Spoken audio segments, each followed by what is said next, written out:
President Trump has been acquitted, but the fight over impeachment appears far from over. A triumphant Trump taking a major victory lap at the National Prayer Breakfast this morning, holding up an acquitted newspaper headline and attacking his political foes. I don't like people who use their faith as justification for doing what they know is wrong. Nor do I like people who say, I pray for you, when they know that that's not so. Nancy Pelosi responding with these harsh words. I pray hard for him because he's so off the track of our Constitution, our values, our country. He's talking about things that he knows little about, faith and prayer. He's impeached forever, no matter what he says or whatever headlines he wants to carry around. Pelosi also taking direct aim at the president's State of the Union speech, which she tore up. He looked to me like he was a little sedated. He looked that way last year, too. What happened instead was the president using the Congress of the United States as a backdrop for a reality show. I tore up a manifesto of mistruths.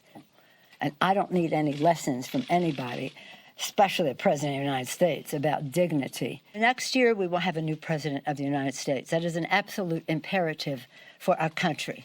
Then this afternoon, the president going off on impeachment, Pelosi, and much more. We were treated unbelievably unfairly. And you have to understand, we first went through Russia. It was all bullshit. Adam Schiff is a vicious, horrible person. Nancy Pelosi is a horrible person. And she wanted to impeach a long time ago when she said, I pray for the president. I pray for the president. She doesn't pray. She may pray, but she prays for the opposite. They brought me to the final stages of impeachment. But now we have that gorgeous word. I never thought a word would sound so good. It's called total acquittal. All right, Emily, total acquittal. You heard it. I was just laughing because he said one word and it was two. Yeah, look, I think what resonates with me so strongly here is the small world that Pelosi is living in, that she truly doesn't see that this entire time, what's resonated with this president for the American people is the fact that the entire time he's aligned himself with them, with you and me. He's never badmouthed or criticized the public or an entire segment of the population, which is why the Democrats continue to shoot themselves in the foot and continue to seem so out of touch. And it's also why the American people took such offense at her ripping up that speech, because it was ripping up them. It was ripping up names and policies and help and an identification and a feeling of being heard that this president has done this entire time. And, you know, we've sat through 2 years of Mueller and then 6 months of impeachment. And the Democrats have tried to sell the American people what they say that Trump did, what they said he did. And no one wants to go off that ledge anymore. We've been sold a bombshell over and over again. Who wants to take another leap of faith? Yeah. Everyone is exhausted. And to see her perpetuating that same self-lie in that same echo chamber, there's nothing to show for it except for our fatigue and the fact that she's not going to be the speaker next time. Greg, the speaker is having what you'd call a no good, very bad week. Yeah, I don't know if it can get any worse, but it probably could. I have a piece of advice for these people. If you want to get Trump out of the White House, here's an easy strategy. Wait 5 years. Okay? That's all you have to do. I know people are all upset about the presser, but he deserves to do. He could say what I would have been worse. I mean, 3 years. There's no doubt. There's no doubt you would have been so. I mean, you know, I mean, at least he thanked everybody. I would have just been screaming my head. I'd be using much more words. It would be like beep. Yeah, it would be one long beep. So I thought the presser was hilarious. I thought it was great.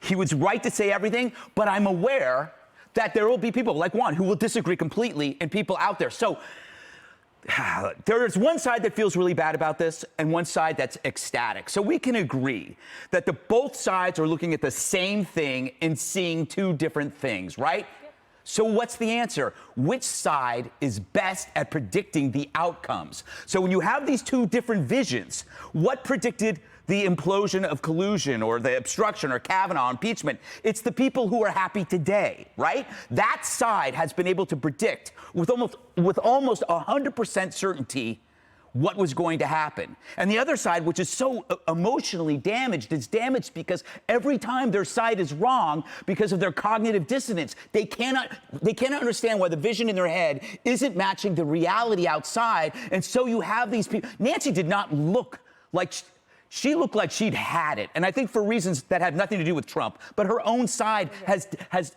not helped her. Every time that they predict something, it's bad, and it bleeds into Iowa. They get everything wrong. I know it's like You should learn something. January was like Iran, impeachment. Then they have Iowa. It's like the Ides of February, Juan. What's going on? What do you think about the speaker's response today? I think she was right. I mean, look, I just couldn't believe what the president did in the East Room. I mean, obviously, we just played him using profanity. I don't think it's me when I see a president behave like that. And, you know, I think this is inappropriate and wrong. I think most Americans, by the way, would agree with me. I don't think it's that he's in touch with Americans. I think he did a power play, and there were a lot of spineless Republicans in the Senate who just couldn't deal with a matter of conscience. And when it comes to religion, which was so central, by the way, in the way that Mitt Romney was she thinking expressed about that when she tore up his speech? Yeah, what Mitt Romney did and what Nancy Pelosi did was say this is appalling behavior, and they therefore acted in accordance with their conscience and with their faith, is what Mitt Romney said. It's a convenient defense. A convenient defense to use religion. In other words, and then the president speaks to this religion angle today, Dana.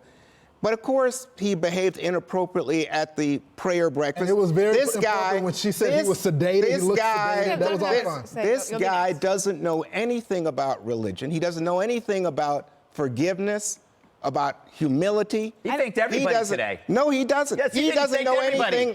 He doesn't live his life that way. He says he doesn't forgive people. He's done pretty good. Greg, you said, yes, don't judge words, judge by actions. Look at his actions. Yes, and now he's acquitted. That's a great action. This guy does not live like Jesus. This is not a Christian. All right, let's get Lauren. Here's the deal.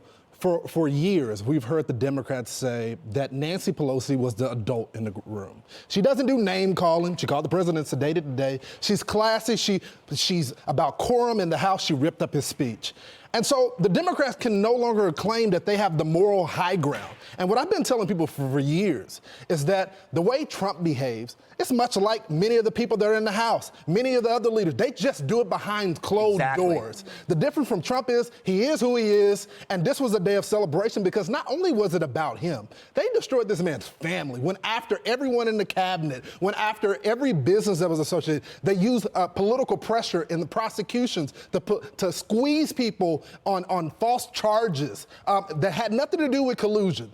They destroyed everyone that was associated with the president. So, of course, today he is going to gloat. So he just gets away with lying? What did he get away with? Oh, he just lies in the old. State of the Union. He tells outright lies about health care. Oh, I'm protecting people with pre-existing conditions. You need more than that, Juan. It's just a lie. Every single but bill, you say, oh, don't say a word. Have stood with Democrats on pre-existing conditions. But again, y'all didn't want to stand up for the kids with school choice. Y'all didn't want to stand for the Tuskegee Airmen. Y'all didn't want to stand for the economy. Listen, you guys praised essentially more people being on food stamps. You know what I like about that speech? It's crazy. The State of the Union. It was reality TV. It was a TV performance, but it was insulting to the House. Because you don't give Rush Limbaugh a Medal of Freedom. Have the First Lady put it was just like a sideshow. It's a Democrats circus. would think their strategy, since the president is rising in approval rating, or they still going to take this same, y'all tried to impeach him, y'all tried the Russian conspiracy, and it still didn't work. His approval rating is going up. All right, Just say, we gotta most go. Americans still think Let's keep going. Well, believe me.